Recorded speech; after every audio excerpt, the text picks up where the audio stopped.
আমন্ত্রণ জানাচ্ছি প্রবাস কণ্ঠ রাতের বুলেটিনে, powered by NZ world travels. শুরুতে জানাবো আজকের প্রধান শিরোনামগুলো। আসিফ নজরুলের উপস্থিতিতে মন্ত্রণালয়ে প্রবাসীদের হট্টগোল। বৈধ পথে বেড়েছে রেমিটেন্স, 28 দিনে এলো $242 কোটি। এবং দুই বাংলার তারকাদের অংশগ্রহণে মালয়েশিয়ায় বিজয় উৎসব পালন করল এনটিভি দর্শক ফোরাম। দেখছিলেন শিরোনাম, এবার বিস্তারিত। সর্বোচ্চ ছাড়ে সেরা অফারে বিমান টিকিটের নিশ্চয়তা দিচ্ছে এনজেড ওয়ার্ল্ড। বিশ্বের যে কোনো স্থানে আন্তর্জাতিক বা অভ্যন্তরীণ রুটের বিমান টিকিটের জন্য আজই চলে আসুন এনজেডে। আপনাদের সেবায় 24 ঘন্টা তৎপর এনজেডের একঝাঁক দক্ষ তরুণ কর্মী। স্ক্রিনে দেখানো নাম্বারেও যোগাযোগ করতে পারেন আমাদের সঙ্গে। এনজেড ওয়ার্ল্ড, বিমান টিকিটের একটি নির্ভরযোগ্য প্রতিষ্ঠান। জুলাই আগস্টে বৈষম্য বিরোধী ছাত্র জনতার আন্দোলনের সঙ্গে সংহতি জানিয়ে সংযুক্ত আরব আমিরাতে কারাবন্দী কিছু প্রবাসীর মুক্তি না পাওয়াকে কেন্দ্র করে প্রবাসী কল্যাণ ও বৈদেশিক কর্মসংস্থান উপদেষ্টা আসিফ নজরুলের সামনে হট্টগোল করেছেন কিছু প্রবাসী। শনিবার বিকেল 3টায় আমিরাত থেকে দেশে ফেরা প্রবাসীদের আর্থিক সহায়তা প্রদানে একটি অনুষ্ঠানের আয়োজন করে মন্ত্রণালয়। নির্ধারিত সময় অনুষ্ঠানে আসেন আসিফ নজরুল। অনুষ্ঠান শুরু হয়। এর আধ ঘণ্টা পর মন্ত্রণালয়ের এক কর্মকর্তা বক্তব্য দিতে আসেন। এ সময় উপস্থিত কিছু প্রবাসী হট্টগোল শুরু করেন। তারা বলতে থাকেন, মানি না, মানব না, এটা হবে না। এই ধরনের স্লোগান আর হট্টগোল কিছু সময় চলতে থাকে। এতে অনুষ্ঠানে ব্যাঘাত ঘটে। এক পর্যায়ে চেয়ার থেকে উঠে ডায়াসে আসেন আসিফ নজরুল। তিনি সবাইকে শান্ত হওয়ার অনুরোধ করেন, কিন্তু হট্টগোল থামানো যায়নি। পরে উপদেষ্টা প্রবাসীদের উদ্দেশ্য করে বলেন, আগামীকাল বিকেল 3টায় মিটিং হবে, আপনারা আসবেন। কার কি অভিযোগ আমি শুনব। উপদেষ্টার বক্তব্যে আশ্বস্ত হন প্রবাসীরা। তারপর অনুষ্ঠান পুনরায় শুরু হয়। উপদেষ্টা প্রবাসীদের মধ্যে চেক হস্তান্তর করেন।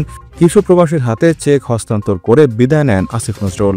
হট্টগোল করা প্রবাসীদের ভাষ্য, জুলাই আগস্টে আমিরাতে আন্দোলন করতে গিয়ে জেল খাটা শত শত প্রবাসী এখনও দেশটির কারাগারে বন্দী, কিন্তু তাদের মুক্ত করার জন্য সরকারের উদ্যোগ তারা দেখতে পাচ্ছেন না। তাই তাদের দ্রুত ছাড়িয়ে নিতে সরকারের প্রতি উদাত্ত আহ্বান জানিয়েছেন তারা। কারাগারে বন্দী প্রবাসীদের দ্রুত মুক্ত করতে সরকারকে অনুরোধ করেন তারা। মালয়েশিয়ায় আকর্ষণীয় বেতনে বিক্রয় কর্মী নিয়োগ দিচ্ছে প্রাণ। মোটরসাইকেল চালনায় পারদর্শী এবং বৈধ ভিসাধারী হতে হবে। হোয়াটসঅ্যাপে যোগাযোগ করুন এই নম্বরে +601895022236। চলতি ডিসেম্বর মাসের গত 28 দিনে দেশে বৈধ পথে $242 কোটি সমপরিমাণ রেমিটেন্স এসেছে। দেশীয় মুদ্রায় যার পরিমাণ 29,040 কোটি টাকা। দৈনিক গড়ে রেমিটেন্স এসেছে $8,64,00,000। রোববার কেন্দ্রীয় ব্যাংকের প্রকাশিত সবশেষ হালনাগাদ প্রতিবেদন থেকে এই তথ্য জানা গেছে। রেমিটেন্সের এই ধারা অব্যাহত থাকলে ডিসেম্বরে দেশের রেকর্ড পরিমাণ প্রবাসী আয় আসার সম্ভাবনা রয়েছে। একক মাসে এর আগে 2020 সালের জুলাইয়ে সর্বোচ্চ $259 কোটি প্রবাসী আয় এসেছিল। কেন্দ্রীয় ব্যাংকের তথ্য পর্যালোচনা করে দেখা গেছে, ডিসেম্বরের 28 দিনে রাষ্ট্রায়ত্ত ব্যাংকগুলোর মাধ্যমে এসেছে $68,95,80,000। বিশেষায়িত একটি ব্যাংকের মাধ্যমে $9,26,90,000। বেসরকারি ব্যাংকগুলোর মাধ্যমে এসেছে $61,13,60,000 এবং বিদেশি ব্যাংকগুলোর মাধ্যমে এসেছে $69,20,000 রেমিটেন্স। বিজয় উৎসব শিরোনামে মহান বিজয় দিবস উপলক্ষে মালয়েশিয়ায় বিজয় উৎসব ও আইকনিক অ্যাওয়ার্ডের উদযাপন করেছে এনটিভি দর্শক ফোরাম মালয়েশিয়া। রোববার মালয়েশিয়ার রাজধানী কুয়ালালামপুরের জালান আম্পাংয়ে অবস্থিত 5 তারকা হোটেল ইন্টারকন্টিনেন্টালে এই আয়োজন করা হয়। এনটিভি সংবাদ পাঠিকা শারমিন নাহার লিনার অনুষ্ঠান পরিচালনায় বাংলাদেশ কমিউনিটি প্রেস ক্লাব মালয়েশিয়ার সহসভাপতি ও NTV staff correspondent Kaisar Hamid হান্নানের সার্বিক তত্ত্বাবধানে অনুষ্ঠানে অতিথি হিসেবে উপস্থিত ছিলেন মালয়েশিয়া কুয়ান্তান রাজ্যের স্বনামধন্য ব্যবসায়ী ও শিল্পপতি দাতো মিজান ও তার সহধর্মিনী দাতিন মারিয়াটি, film director পিজু Saha, film producer Sukanta Suman সহ বাংলাদেশ কমিউনিটি নেতৃবৃন্দ। বিজয় উৎসবে অংশগ্রহণ করেন কলকাতা এবং ঢাকা থেকে আগত 20 থেকে 35 জন চিত্রশিল্পী, মডেল ও তারকাবৃন্দ।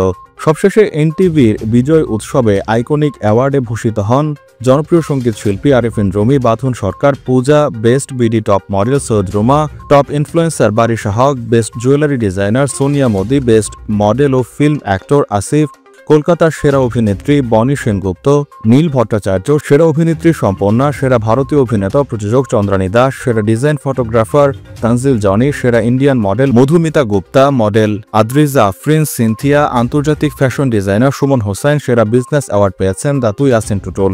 অনুষ্ঠানে শিল্পীদের হাতে আইকনিক অ্যাওয়ার্ড তুলে দেন আইকনিক অ্যাওয়ার্ডের প্রতিষ্ঠাতা পিয়াল হাসান, শিল্পপতি দাতু মিজান ও এনটিভি বিজয় উৎসবের আয়োজক এনটিভির সাংবাদিক কায়সার হামিদ হান্নান।